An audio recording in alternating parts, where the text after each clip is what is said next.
வடிவேலு பாணியில் வசூலில் ஈடுபடும் பாஜகவினர் 500 ரூபாய் கேட்டா 20 ரூபாய் தர நாங்க என்ன பிச்சைக்காரர்களா என ஆவேசம். திருப்பூர் வடக்கு ஒன்றியத்துக்குட்பட்ட தொரவலூர் ஊராட்சியில் 4க்கும் மேற்பட்ட பாஜகவினர் ஒவ்வொரு கடைகளுக்கும் சென்று ரூபாய் 500 அச்சிடப்பட்ட ரசீதை காட்டி ஒவ்வொரு கடைகளிலும் கட்டாய வசூலில் ஈடுபட்டுள்ளனர். இது குறித்து ஒரு கடையின் உரிமையாளர் பேசும் வீடியோ தற்போது வைரலாகி வருகிறது.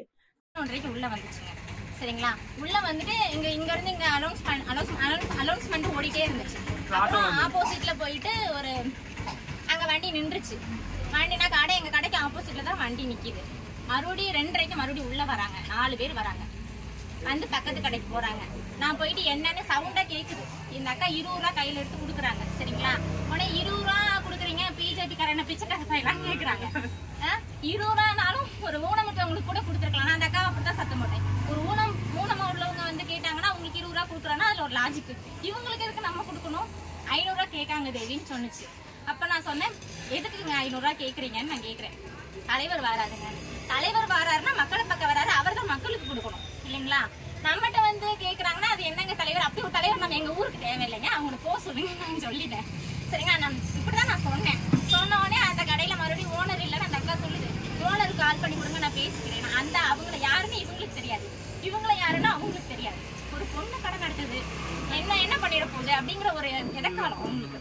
சரிங்களா, அந்த அண்ணன் போன் பேசுறாங்க. மல்லு கட்டி 200 ரூபா வாங்கிட்டு போயிட்டாங்க. நோட்டீஸ் 500 ரூபா அடிச்சுட்டு வராங்க. அவங்களுக்கு யார் அந்த ரைட்ஸ் கொடுக்கறது? அப்புறம் நான் ஆப்போசிட் கடையில இந்த பிளாக்கோட ஓனராங்க அந்த கடை போய் கேட்கிறோம். அவங்க ஏன்ட்டி வந்து மிரட்டி 100 ரூபா வாங்கிட்டு போறாங்கம்மா அப்படின்னு.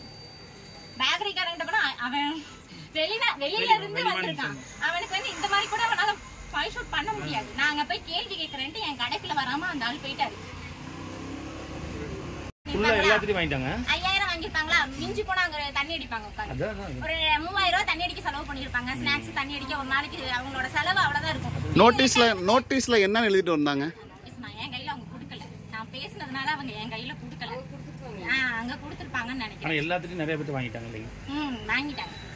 முக்கியமான அதாவது வாய் ஷூட் பண்ற இடத்துக்கு போகலங்க. அவங்க தெளிவா தான் இருக்காங்க. ஒரு வார்த்தை எக்ஸ்ட்ரா பேசுறாங்கன்னா அந்த இடத்துக்கு போக மாட்டேங்கிறாங்க. ஏப்ப அவன் அந்த ஆளெல்லாம் அந்த பேக்கரிக்காரன் கண்ணுக்கார நான் வாய் தரைக்கிறேன். நீ எப்படி கடை நடத்துற பாரு. எனவே அந்த கடைக்கு போலையா அப்படின்னு ஒருத்தர் பக்கத்துல கேட்காரு. என்னை சொன்னா மெதுவா பாத்துக்கலாம் அந்த ஆளு அப்படின்னு சொல்லிட்டு போறோம். என்னை அவங்க என்ன பாத்துப்பாங்க? அவங்கள நம்பி நாங்க எதுக்கு கடை நடத்தணும்? கடை வாங்கி கடை நடத்திட்டு இருக்கோம் நாங்க. அவங்களாலயே நாங்க வாழ்ந்துட்டு இருக்கோம். மக்களுக்கு கவர்மெண்ட் செய்யணும். மக்கள்கிட்ட எதிர்பார்க்கிற கவர்மெண்ட் என்ன கவர்மெண்ட் சொல்லுங்க?